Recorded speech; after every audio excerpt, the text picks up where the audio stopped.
నమస్తే welcome to mega 9 TV పక్కా local AP details చూద్దాం. నంద్యాల మార్కాపురం జిల్లాల సరిహద్దుల్లోని అశ్వత్థామ ప్రతిష్ఠించిన గుండ్ల బ్రహ్మోత్సవ స్వామి దర్శనానికి భక్తులకు మార్గం సుగమమైంది. నల్లమల్ల పురుల అభయ అరణ్యంలో ఉన్న ఈ క్షేత్రానికి పురుల లెక్కింపు కారణంగా తొలుత అటవీశాఖ అనుమతి నిరాకరించింది. భక్తుల మనోభావాలను గుర్తించిన మంత్రి ఫరూక్ ఉప ముఖ్యమంత్రి పవన్ కళ్యాణ్కు విజ్ఞప్తి చేయగా ఆయన సానుకూలంగా స్పందించారు. దీంతో ఈ నెల 14, 15వ తేదీలో భక్తుల ఆలయానికి వెళ్లేందుకు అటవీశాఖ అనుమతులు జారీ చేసింది. నారాయణపురం, దిగువమెట్ట, పాపినేనిపల్లి మార్గాల ద్వారా భక్తులు క్షేత్రానికి చేరుకోవచ్చని అధికారులు తెలిపారు. దశాబ్దాల సందిగ్ధతను తొలగించిన మంత్రి ఫరూక్ డిప్యూటీ సీఎం పవన్ కళ్యాణ్కు భక్తులు కృతజ్ఞతలు తెలుపుతున్నారు.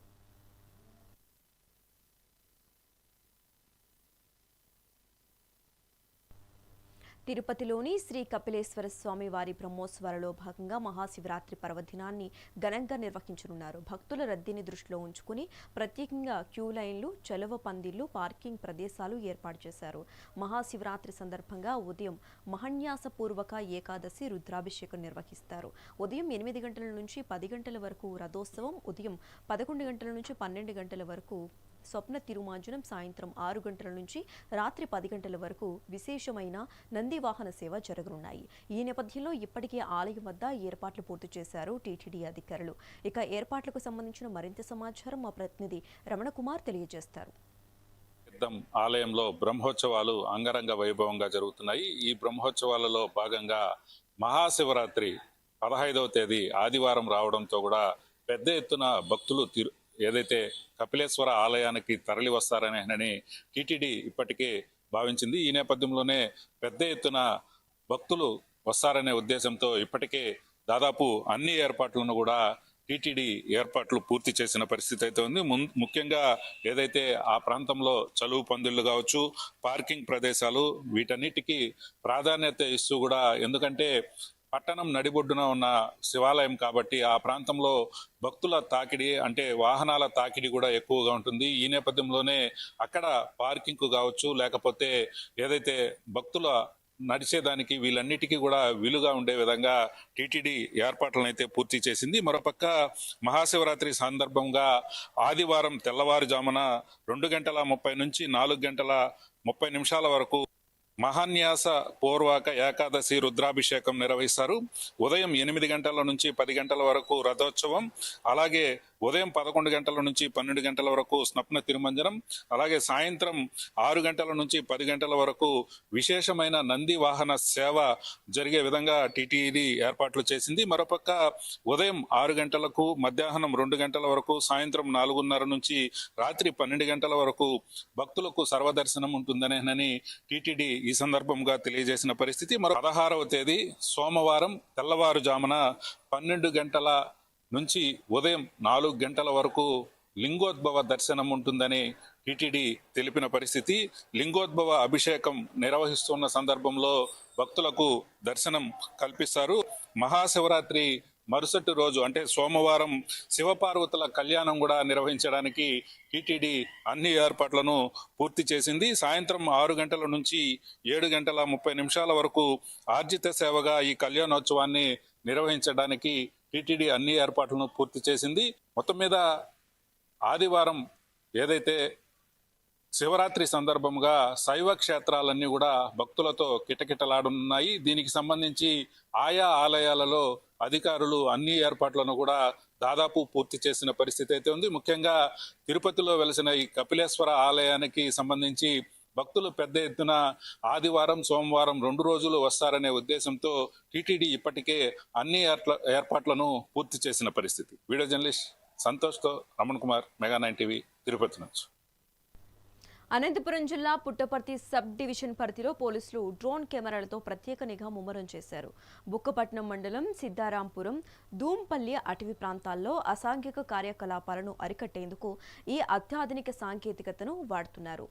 ఎస్ఐలు, సిబ్బంది కలిసి అటవీ మార్గాలు, చెరువులు, అనుమానాస్పద స్థావరాలను డ్రోన్ల ద్వారా జల్లెడపడుతున్నారు. ప్రజా భద్రతే లక్ష్యంగా సాగుతున్న ఈ ఆపరేషన్ నేరస్తుల అరికట్టేందుకు నిరంతరం కొనసాగుతుందని పోలీసులు స్పష్టం చేశారు.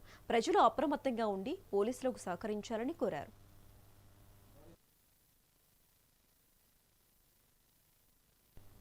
మహాశివరాత్రిని పురస్కరించుకుని అనంతపురం నగరంలో భారీ ఎత్తున శివ మహోత్సవ కార్యక్రమాన్ని చేపట్టారు.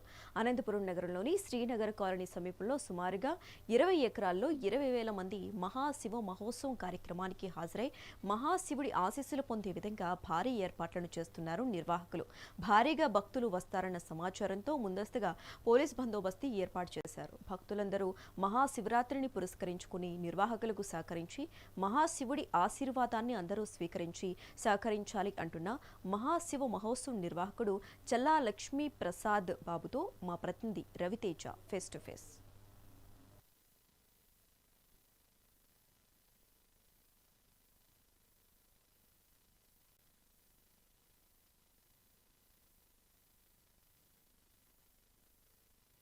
మహాశివరాత్రిని పురస్కరించుకుని అనంతపురం పట్టణంలో భారీ ఎత్తున శివ మహోత్సవ కార్యక్రమాన్ని నిర్వహిస్తున్నారు. ప్రస్తుతం అనంతపురం నగరంలో శివ మహోత్సవం ఏర్పాటు చేసేందుకు భారీ ఎత్తున ఏర్పాట్లు కూడా చేస్తున్నారు. చూడొచ్చు, పూర్తి స్థాయిలో సుమారుగా 20,000 మంది ఈ కార్యక్రమానికి హాజరయ్యే విధంగా కూడా నిర్వాహకులు ఏర్పాట్లు చేస్తున్నారు. ఎక్కడ ఎవరికి ఎలాంటి అవాంఛనీయ సంఘటనలు జరగకుండా కూడా పోలీసులు కూడా ప్రత్యేక బందోబస్తు ఏర్పాటు చేస్తున్నట్లు కూడా ఇప్పటికే జిల్లా ఎస్పీ జగదీష్ కూడా పేర్కొన్న పరిస్థితి ఉంది. ఎక్కడికక్కడ బారిగేట్లు ఏర్పాటు చేసి ఆ సీటింగ్ కెపాసిటీ మొత్తం 20,000 వరకు పెట్టారు. సుమారుగా ఎంతమంది జనం వచ్చినప్పటికీ కూడా ఎటువంటి ఇబ్బందులు లేకోకుండా శివ మహోత్సవ కార్యక్రమాన్ని అందరూ వీక్షించే విధంగా కూడా ఇక్కడ ఈ కార్యక్రమాన్ని ఏర్పాటు చేశారు. శివరాత్రి సందర్భంగా రాత్రి అంతా కూడా శివ జాగరణ చేస్తూ కూడా భక్తులు ఇక్కడ ఉండే విధంగా కూడా నిర్వాహకులు అయితే ఏర్పాటు చేశారు. ప్రస్తుతం ఈ కార్యక్రమాన్ని ఏర్పాటు చేసిన చల్లక్రమాన్ని ఇంత పెద్ద ఎత్తున చేస్తున్నందుకు ఏ విధంగా ఏర్పాట్లు చేశారు అన్న విషయాన్ని అడిగి తెలుసుకుందాం. అన్న, చెప్పండి, శివ మహోత్సవ కార్యక్రమాన్ని ఇంత పెద్ద ఎత్తున చేయడానికి ప్రధాన ఉద్దేశం ఏంటి? శివుడు ఆజ్ఞలేనిదే సీమైనా కుట్టదు అంటారు. ఆ పరమేశ్వరుని ఆజ్ఞాపించినట్లే ఆ పరమేశ్వరుడు నాకు వరంగా ఇచ్చినాడు. దానిని చేస్తున్నాం కానీ వేరే ఉద్దేశం ఏం లేదు. ప్రజలందరిలోనూ ఇప్పుడు వచ్చే 20,000, 25,000 ఎంతైనా కానీ ఎంతమంది వచ్చినా దాంట్లో 20% డివోషనల్ చేంజెస్ వచ్చి 20% డివోషనల్ చేంజెస్ వచ్చి వాళ్ళు ప్రశాంతంగా బాగా పూజల్లో పాల్గొంటే హిందూ ధర్మం అయితేనేమి, హైందవ ధర్మం అయితేనేమి, శివతత్వం అయితేనేమి దానికి మారితే చాలు. అంటే ఆ ఉద్దేశం తప్ప వేరే ఏం లేదు. అంటే ఎప్పుడు కూడా అనంతపురం నగరంలో కావచ్చు, జిల్లాలో కావచ్చు, ఎప్పుడు కూడా శివరాత్రి అంటేనే కేవలం దేవాలయాల్లోకి వెళ్ళి భక్తులంతా కూడా శివ నామస్మరణ చేసేవాళ్ళు. అయితే మొట్టమొదటిసారిగా అనంతపురంలో ఇంత పెద్ద ఎత్తున ఈ కార్యక్రమాన్ని చేపట్టారు. అంటే ఇక్కడ ప్రత్యేకతలు ఏంటి అసలు?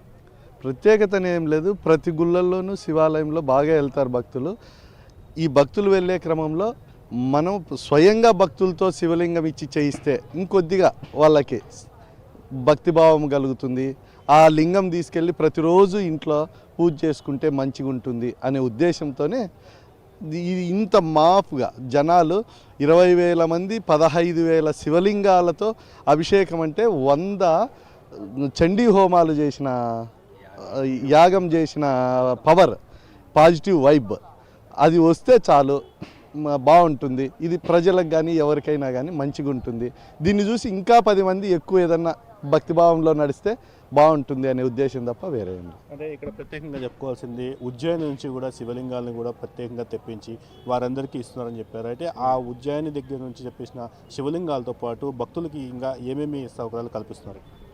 ఉజ్జయిని నర్మదా నదిలో చిన్నది 1.5 ఇంచు ఉండే సైజు ఉండే నర్మదా నదిలోని లింగం, బాణలింగము, ఒక రుద్రాక్ష వచ్చేసి రుద్రం అంటే దేవుని కన్ను. రుద్రము మెడలో ఉన్న ఇంట్లో ఉన్న మోర్ పవర్ఫుల్. అందుకోసం ఆ రుద్రాక్ష లింగము ఇక్కడ తీసుకొచ్చి దానికి కావలసిన పూజా సామాగ్రి పూర్తిగా ఫ్రీగా ఇస్తే భక్తిభావంతో తీసుకురాలేని వాళ్ళు ఉంటారు, దొరకని వాళ్ళు ఉంటారు. ఇది ఒక ప్లాట్ఫామ్, భక్తిభావం ప్లాట్ఫామ్ క్రియేట్ చేయాలనే ఉద్దేశంతో చేసి. అయితే ముఖ్యంగా చెప్పచ్చు, ఇప్పుడు ఈ నిన్న మొన్న చూడ శ్రీశైలంలో భక్తులు ఎక్కువగా వచ్చేసి మాబ్ ఎక్కువగా వచ్చేసింది, లాఠీ చార్జ్ చేసిన పరిస్థితి, తొక్కిస్లాట జరిగింది, తోపులాట కూడా జరిగాయి. అయితే ఇంత పెద్ద ఎత్తున ఈ కార్యక్రమాన్ని చేపట్టారు. ఎటువంటి సెక్యూరిటీ పాటిస్తున్నారు, ఏంటి అసలు? నాకు సెక్యూరిటీ విషయంలో జిల్లా యంత్రాంగము, ఎస్పీ గారు, పోలీస్ యంత్రాంగము వాళ్ళ ఇంట్లో పూజలో కానీ ఇంత జాగ్రత్తలు తీసుకొని ఉండరు. ఇంత సొంత కార్యమైనా ఇంత జాగ్రత్త అంత బాగా తీసుకున్నారు. పబ్లిక్ అంటే ప్రతి వ్యక్తి శివుడే. ఆ శివుడే నా పక్కన కూర్చున్నాడు అనే భావంతో భక్తులు క్రమశిక్షణతో కూర్చుంటే ఏది జరగదు. నేనే ముందు వెళ్ళిపోవాలంటేనే ఏదన్నా జరిగేది. అందరికీ అందిస్తాం, కూల్గా తెల్లవారు దండిగా టైం ఉంటుంది. హాఫ్ అన్ అవరో 20 నిమిషాల్లోనో పూజ అయిపోదు. ప్రశాంతంగా కూర్చొని భక్తిభావంతో చేసుకొని క్రమశిక్షణతో వచ్చి లోపలికి. బయట ఉన్న వాళ్ళు కానీ అంతే సంయమనంతో వెయిట్ చేస్తే ఖచ్చితంగా 7-8 తర్వాత క్రౌడ్ తగ్గుతుంది. వాళ్ళు లోపలికి రావచ్చు, అందరూ దర్శనం చేసుకోవచ్చు. అయితే ఈ కార్యక్రమానికి భక్తులు ఏ టైంలో లోపలికి రావచ్చు, అంటే ఎంతవరకు ఈ కార్యక్రమాలు జరుగుతాయి, ఎటువంటి కార్యక్రమాలు జరుగుతాయి, ఏమేమి కార్యక్రమాలు జరగబోతున్నాయి ఇక్కడ? ఇప్పుడు వచ్చేసి 6 గంటలకు స్టార్ట్ అవుతుంది. 5 లోపల వచ్చిన వాళ్ళని మాత్రమే అలౌ చేస్తాం. 5కు ఫుల్ అయిపోతుంది. 6కు అభిషేకము, 7:30 వరకు. 7:30 నుంచి గరికపాటి గురిజాడ గారు ప్రవచనాలు, 7:30 నుంచి 9 వరకు. 9 నుంచి శివపార్వతుల అరుణాచల కళ్యాణము. అరుణాచల కళ్యాణం కానీ అరుణాచలంలో ఏ కైంకర్యాలు చేస్తారో, ఏ శాస్త్రోక్తంగా పూజ చేస్తారో అదే పద్ధతిలో, అదే అలంకరణ, అదే దీపాలంకరణ అన్నీ చేసి భక్తిభావంతో 12 గంటలకి కళ్యాణం అయిపోతుంది. 12 తర్వాత లింగోద్భావం కంటిన్యూగా ఉంటుంది. ఎవ్వరు తొక్కులాడకుండా, ఎవ్వరు ఇది కాకుండా ఉంటే చాలు. Thank you. మహాశివరాత్రిని పురస్కరించుకొని అనంతపురం నగరంలో పెద్ద ఎత్తున మహోత్సవాన్ని నిర్వహిస్తున్నామని, భక్తులు ఎటువంటి ఇబ్బందులు పడుకోకుండా అన్ని చర్యలు తీసుకున్నామని, పోలీసు సెక్యూరిటీ కూడా అన్ని పూర్తి పటిష్ట బందోబస్తు ఏర్పాటు చేశారని, ఈ మహాశివరాత్రి సందర్భంగా సాయంత్రం 5 గంటల నుంచి తెల్లవారుజామున వరకు కూడా ఈ కార్యక్రమాలన్నీ కూడా కొనసాగుతాయని చెప్పేసి కెమెరామెన్ అఖిల్తో రవితేజ, మెగా9 న్యూస్, అనంతపురం. పశ్చిమ గోదావరి జిల్లా పాలకల్లు క్షీరరామలింగేశ్వర స్వామిని జిల్లా కలెక్టర్ నాగరాణి దర్శించుకున్నారు. ఆలయ మర్యాదలతో పూర్ణకుంభం స్వాగతం అందుకున్న ఆమె శివరాత్రి ఏర్పాట్లపై సమీక్ష సమావేశం నిర్వహించారు. భక్తులకు అసౌకర్యం కలగకుండా సేవాభావంతో పనిచేయాలని పోలీస్, రెవెన్యూ అధికారులకు సూచించారు. రేపు శివరాత్రి సందర్భంగా భక్తుల కోసం అన్ని ఏర్పాట్లు పూర్తి చేశామని కలెక్టర్ స్పష్టం చేశారు. భక్తుల రద్దీని దృష్టిలో ఉంచుకుని పగడ్బందీ బందోబస్తీ ఏర్పాటు చేసినట్లు తెలిపారు.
దర్శనంలో అంటే ఒకసారి భక్తులు బయట నుంచి ఖచ్చితంగా మీరు ఏదైతే కానీ మనం ప్లాన్ చేసుకోవాలి.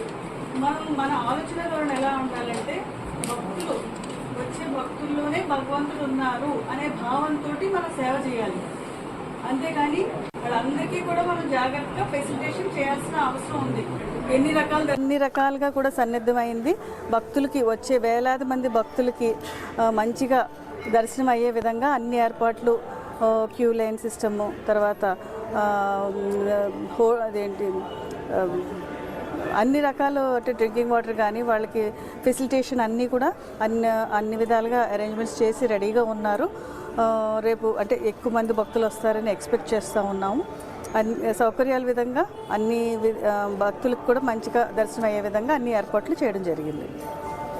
అన్ని రకాలుగా కూడా సన్నిద్ధమైంది. భక్తులకి వచ్చే వేలాది మంది. పశ్చిమ గోదావరి జిల్లా భీమవరం పంచరామ క్షేత్రం శ్రీ ఉమా సోమేశ్వర జనార్దన స్వామి ఆలయం మహాశివరాత్రికి సర్వం సిద్ధమైంది. చలువ పందిళ్లు, విద్యుత్ అలంకరణలతో క్షేత్రం ముస్తాబవుతోంది. 3 రోజుల పాటు జరిగే ఉత్సవాల్లో కళ్యాణం, తెప్పోత్సవం ప్రధాన ఘట్టాలని వేద పండితులు తెలిపారు.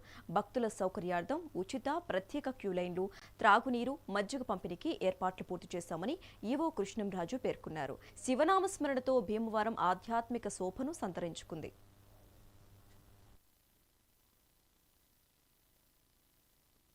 సోమేశ్వర జనార్దన స్వామి వారి దేవస్థాన ఆస్థాన వేద పండితుడిని. వందే శంభుమహాపతిం సురగురం వందే జగత్కారణం వందే పన్నగభూషణం మృగధరం వందే పశూనాం పతిం వందే సూర్య శశాంకవన్నినయనం వందే ముకుంద ప్రియం వందే భక్తజనాశ్రయం చ వరదం వందే శివం శంకరం. పంచారామ క్షేత్రం పరమ పుణ్యధామం సోమారామం. ఆరామ క్షేత్రాలలోనే సర్వశ్రేష్ఠుండుగా విరాజిల్లుతోంది ఈ క్షేత్రం. ఎందుకనగా పూర్వకాలంలో తారకాసుడు అనే రాక్షసుడు ఘోర తపస్సు చేసి అమృతాత్మకమైనటువంటి ఆత్మలింగాన్ని వరంగా పొందుతాడు. అతడు వరం పొందడం వల్ల అజయుడై దేవతల్ని మునల్ని బ్రాహ్మణుల్ని హింసిస్తూ యజ్ఞయాగాది క్రతువుల్ని ధ్వంసం చేస్తూ ఉంటాడనమాట. వీరందరూ చింతిస్తూ ఆ పరమేశ్వర ప్రార్థన చేయగా ఆ సుబ్రహ్మణ్యేశ్వర స్వామి ద్వారానే మీకు విముక్తి కలగలదని చెప్పి ఉపాయాన్ని చెబుతారు. ఆ సుబ్రహ్మణ్యేశ్వర స్వామిని ప్రార్థించగా యుద్ధం చేసి ఆత్మలింగం ఛేదనైతే గాని ఆ రాక్షసుడికి మరణ సంభవం జరగదు. ఆ యుద్ధంలో ఆత్మలింగం ఛేదనై 5 భాగాలై భూలోకంలో పడ్డాయి. 5 దేవతలు పలు ప్రదేశాల్లో ప్రతిష్ఠించారు. ఇది చంద్రుడు ప్రతిష్ఠించాడు కాబట్టి దీనికి సోమేశ్వరుడు అని పేరు వచ్చింది. చంద్రుడి యొక్క కళ్ళని స్వామివారిలో కనబడతాయి. అమావాస్య గోధుమ వర్ణంలో నల్లగా మచ్చలు, అలాగే పౌర్ణమికి తెల్లగాను మనకు స్వామివారు దర్శన భాగ్యాన్ని కలిగిస్తారు. సోమేశ్వర జనార్దన స్వామివారి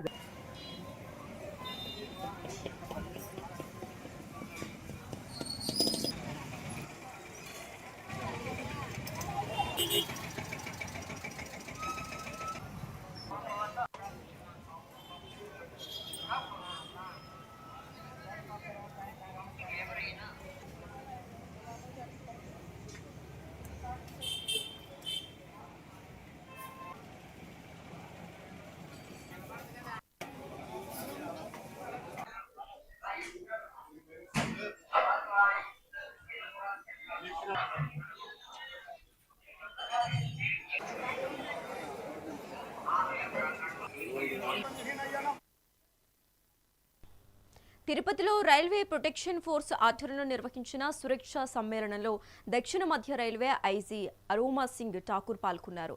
అమృత గీత్తులో ప్రారంభమైన ఈ కార్యక్రమంలో సిబ్బంది సమస్యలను అడిగి తెలుసుకున్న ఆమె విధుల్లో అప్రమత్తంగా ఉండాలని సూచించారు. ప్రెసిడెంట్స్ పోలీస్ మెడల్ 2026 గ్రహీత అయిన ఐజీని సిబ్బంది ఘనంగా సత్కరించారు. ముఖ్యంగా సిబ్బంది ఆరోగ్యం కోసం డాక్టర్ అగర్వాల్ ఐ హాస్పిటల్ సహకారంతో కంటి వైద్య శిబిరాన్ని ప్రారంభించారు. చైల్డ్ లైన్ సఖీ ప్రతినిధులతో సమావేశమై చిన్నారుల రక్షణపై దిశానిర్దేశం చేశారు. అనంతరం డాగ్ స్క్వాడ్లో వాయు ప్రింట్ సేవలను ప్రశంసించి నేర నియంత్రణకు డిజిటల్ పోర్టల్స్ వాడారని ఆదేశించారు. Inspection of Tirupati RPF post. So abhi I will be going to the post right now. I just held a Suraksha Sammelan wherein all the staff of Tirupati post, they were present there. Around 27 to 30 of them were there. So whatever are the latest instructions from Railway Board, from headquarters, what our DG's vision is, focus area, our GM's instruction regarding security, the expectation, other railway departments from RPF, and what the people expect from RPF. So I just briefed the staff about all those things, and then whatever, if the staff had any grievance which was at could be solved at my level, so that was asked by them. So this is an annual inspection. It happens once a year. This year we have started with Tirupati division, Tirupati post, and I am happy to share that we had the Railway Week function in headquarters, in which for the year 24-25 Guntakal division, which Tirupati post is an important part of Guntakal division. It is the most important post of Guntakal division, and they won the security shield. Shri Sathya Sai జిల్లా తిప్పేపల్లి తాండాలో దారుణం చోటు చేసుకుంది. రామానాయకి చెందిన గొర్రెల మందపై వీధి కుక్కలు దాడి చేశాయి. వీధి కుక్కలు దాడిలో 35 గొర్రెలు దాకా మృతి చెందాయి. దీంతో 4 లక్షల దాకా ఆస్తి నష్టం వాటిల్లిందని బాధితుడు ఆవేదన వ్యక్తం చేశాడు. కష్టపడి జీవనం సాగిస్తున్నామని కుక్కల దాడిలో పెద్ద నష్టమే వాటిల్లిందని ప్రభుత్వమే కాపాడాలంటూ గొర్రెల కాపరి వేడుకున్నాడు. గ్రామంలో వీధి కుక్కలు ఎక్కువ ఉన్నాయని అధికారులకు చెప్పినా పట్టించుకోవటం లేదంటూ గ్రామస్తులు గొర్రెల కాపరులు ఆవేదన వ్యక్తం చేశారు. ఇప్పటికైనా అధికారులు స్పందించి గ్రామంలో వీధి కుక్కలు లేకుండా చూడాలని కోరుతున్నారు. తిప్పేపల్లి తాండాలో ఒక 40-30 జీవాలు నష్టపోయినాయి ఈ కుక్కల వల్ల. కుక్కలు అయితే చాలా భారీగా ఉన్నాయి. ఇక్కడ ఎవరు పట్టించుకోరు కూడా ప్రభుత్వము. ఇక్కడ అన్న వాళ్ళకి ఏమన్నా సాయం చేయాలని ప్రభుత్వం కోరుతున్నాం, అంతేనా. చాలా బాధ అవుతుంది. అన్న జీవాలు పెట్టుకున్న వాళ్ళకే మనమే బాధపడుతున్నాము. వాళ్ళకి ఎట్లా ఉంటుంది చూడండి. వాళ్ళకి కుక్క వల్ల చాలా ఇబ్బంది పడుతున్నాం. ప్రభుత్వం అయితే ఒక 40-30 జీవాలు నష్టపోయినాయి ఈ కుక్కల వల్ల. కుక్కలు అయితే చాలా భారీగా ఉన్నాయి. తనపై ఎన్ని కేసులు పెట్టినా తగ్గేదే లేదని అన్నారు మాజీ మంత్రి కాకాని గోవర్ధన్ రెడ్డి. ప్రభుత్వ అవినీతిపై నెల్లూరులో గంజాయి వల్ల జరుగుతున్న అఘాయిత్యాలపై మాట్లాడతానని అన్నారు. గుమ్మలదిబ్బ గ్రామంలో జరిగిన దారుణమైన సంఘటనపై కుటుంబాన్ని పరామర్శించి మాట్లాడితే తనపై కేసు నమోదు చేయడం అత్యంత దారుణమన్నారు. ఇప్పటికే దాదాపుగా 15 కేసులు పైగా నమోదు చేశారని, ఇంకెన్ని కేసులు నమోదు చేసినా భయపడేదే లేదన్నారు. కొవ్వూరు సంఘటన గురించి తాను మీడియాతో మాట్లాడేటప్పుడు ఎక్కడా కూడా బాలిక పేరు గాని తల్లిదండ్రుల పేరు గాని ప్రస్తావించలేదని గుర్తు చేశారు. వర్గంలోని గుమ్మల దెబ్బలో మైనర్ బాలిక వివాదాస్పదంగా మృతి చెందిన విషయం తెలిసిందే. దీనిపైన కాకాని గోవర్ధన్ రెడ్డి బాలిక కుటుంబాన్ని పరామర్శించి అనంతరం మీడియాతో మాట్లాడారు. ఇటు గంజాయి బ్యాచ్ ఆగాయితం వల్లే ఈ యొక్క దారుణం జరిగిందని చెప్పి మీడియాతో అన్నారు. అయితే దీనిని పోలీసులు సీరియస్గా తీసుకుని ఎలాంటి ఆధారాలతో నువ్వు ఈ విధంగా మాట్లాడావని చెప్పి 41A నోటీసు మంజూరు చేయడం జరిగింది. ఈ రోజు శనివారం రోజు 11 గంటలకు విచారణకు హాజరు కావాలని చెప్పి నోటీసులు కూడా ఇచ్చారు. అయితే ఇటు కాకాని గోవర్ధన్ రెడ్డి ఇటు నెల్లూరు నుంచి, అదేవిధంగా కోవూరు నియోజకవర్గం ఇన్ఛార్జ్ నల్లపరెడ్డి ప్రసన్న కుమార్ రెడ్డి ఆధ్వర్యంలో భారీగా జన సమీకరణ జరుగుతుందని చెప్పి ఒక ఉద్దేశంతో కావచ్చు బహుశా ఈ యొక్క విచారణను వాయిదా వేశారు. 20వ తేదీ మేమే కాకాని గోవర్ధన్ రెడ్డికి వచ్చి విచారణ చేస్తామని చెప్పి తెలిపినట్లుగా మనకు తెలుస్తూ ఉంది. ఏదేమైనా కానీ నెల్లూరు జిల్లాలో ఇటీవల కాలంలో కాకాని గోవర్ధన్ రెడ్డిపై కేసులు మాత్రం తీవ్రతరమని చెప్పుకోవచ్చు. ఇప్పటికే దాదాపు 10 నుంచి 15 కేసులు నమోదైనట్టు తెలుస్తూ ఉంది. కొన్ని కేసులకు సంబంధించి నెల్లూరు సెంట్రల్ జైల్లో 82 రోజులు ఇటు రిమాండ్ కూడా ఉన్న విషయం తెలిసింది. దీనికి సంబంధించి ఇటీవల కూడా ఇటు పదలకూరు పోలీసులు కూడా ఒక కేసుకు సంబంధించి నోటీసులు ఇచ్చారు. ఇటు సోమిరెడ్డి చంద్రమోహన్ని దూషించారని చెప్పి, అదేవిధంగా చంద్రబాబు నాయుడు దూషించారని చెప్పి కూడా కొన్ని నోటీసులు ఇవ్వడం జరిగింది. ఇటు చూస్తే ఇప్పుడు ఇటీవల కాలంలో వెంకటేశ్వరం లడ్డు విషయంలో వెంకటేశ్వరం టెంపుల్ వద్ద వివాదాస్పదంగా మాట్లాడని చెప్పి మరొక నోటీసు ఇచ్చారు. అదేవిధంగా ఇటు కోవూరు ఆ బాలిక మృతిపై కూడా వివాదాస్పదంగా మాట్లాడారు. మీ దగ్గర ఏమి ఆధారాలు ఉన్నాయని చెప్పి కూడా నోటీసులు ఇవ్వడం జరిగింది. దీనిపైన కాకాని కూడా ఘాటుగా స్పందించారు. ఎన్ని కేసులు పెట్టినా కానీ తగ్గేదే లేదు. ఇటు ప్రభుత్వంపై విమర్శలు చేయటం మాత్రం తగ్గేదే లేదని చెప్తున్నారు. ఎందుకంటే ఈ ప్రభుత్వం ఇటు లడ్డు విషయంలో అబద్ధం చెప్పిందని, అదేవిధంగా ఈ మైనర్ బాలిక విషయం కూడా అన్ని ఆధారాలతో తాను మాట్లాడని చెప్పారు. నేను ఎక్కడ కూడా మైనర్ బాలిక పేరు ప్రస్తావించలేదని, మైనర్ బాలిక తల్లిదండ్రుల పేరు ప్రస్తావించలేదని చెప్పి కూడా ఇటు పోలీసులు చెప్పారు. నేను కేవలం అక్కడ జరిగిన సంఘటన ఆ యొక్క బాలిక తల్లిదండ్రులు తనతో ఏదైతే చెప్పారో దానినే నేను మీడియాతో చెప్పాను, కానీ అంతకుమించి ఎలాంటి దురుద్దేశం లేదని చెప్పి కాకాని గోవర్ధన్ రెడ్డి మీడియాతో క్లియర్గా చెప్పారు. ఏదేమైనా కానీ ఇటు నెల్లూరు జిల్లాలో ఇటు కూటమి ప్రభుత్వం అధికారంలోకి వచ్చిన తర్వాత కాకాని గోవర్ధన్ రెడ్డిపై దాదాపు 15 కేసులు నమోదైనట్టు తెలుస్తూ ఉంది. కొన్ని కేసులకు సంబంధించి ఇటు నెల్లూరు సెంట్రల్ జైల్లో 82 రోజులు రిమాండ్లో కూడా ఉన్నారు.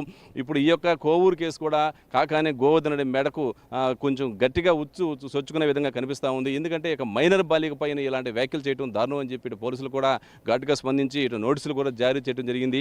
ఇటు కాకాని గోవర్ధన్ రెడ్డిపై 61/2, 196/1, 72/1, 352 RW 3/4 BNS 23/1 ఫోక్సో యాక్ట్ కింద ఈ యొక్క కేసులన్నీ నమోదు చేసినట్టు తెలుస్తూ ఉంది. 20వ తేదీ పోలీసులు స్వయంగా కాకాని గోవర్ధన్ రెడ్డి ఇంటికి వచ్చి విచారణ చేస్తారని తెలుస్తుంది. మరి తర్వాత ఎలాంటి పరిణామాలు ఎదురుతాయని చెప్పి నెల్లూరులో అయితే ఒక తీవ్రమైన ఉత్కంఠ నెలకొందని చెప్పుకోవచ్చు. పల్నాడు జిల్లా కోటప్పకొండ ఘాట్ రోడ్లో ట్రాఫిక్ జామ్ అయింది. గంట పాటు ట్రాఫిక్లో జిల్లా కలెక్టర్ కాన్వాయ్ ఇరుక్కుపోయారు. అయితే సాక్షాత్తు జిల్లా కలెక్టర్ ట్రాఫిక్లో ఇరుక్కుపోవడంతో తిరునాళ్ల ఏర్పాట్లపై సామాన్య భక్తులు పెదవి విరుస్తున్నారు. శివరాత్రి మొదలయ్యాక ముందే ఇలా ఉంటే రేపు పరిస్థితి ఇంకెలా ఉంటుందోనని ఆందోళన వ్యక్తం చేస్తున్నారు. ట్రాఫిక్ కంట్రోల్ విషయంలో అధికారులు ప్రత్యేక శ్రద్ధ తీసుకోవాలంటున్నారు. భక్తులు కూడా విజ్ఞప్తి చేస్తున్నారు.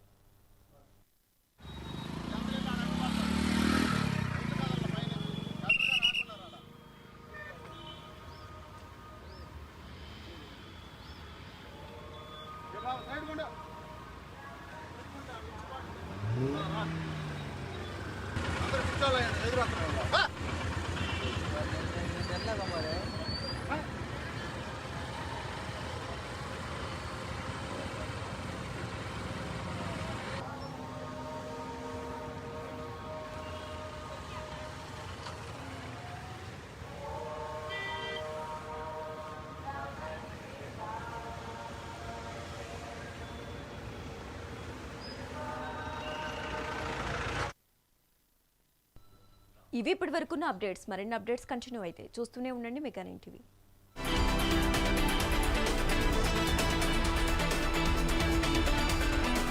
వెస్ట్ వరకు, సౌత్ నుంచి నార్త్ వరకు, కరెంట్ అఫైర్స్ అయినా కాంట్రవర్సీ అయినా, దేశ విదేశాల వార్తల అప్డేట్, బర్నింగ్ టాపిక్ మీ మెగా 9 టీవీలో ప్రతిరోజు రాత్రి 9:30 మాటలకు చేతలకు పొంతన ఉండదు. పార్టీలకు పదవులకు సంబంధం ఉండదు.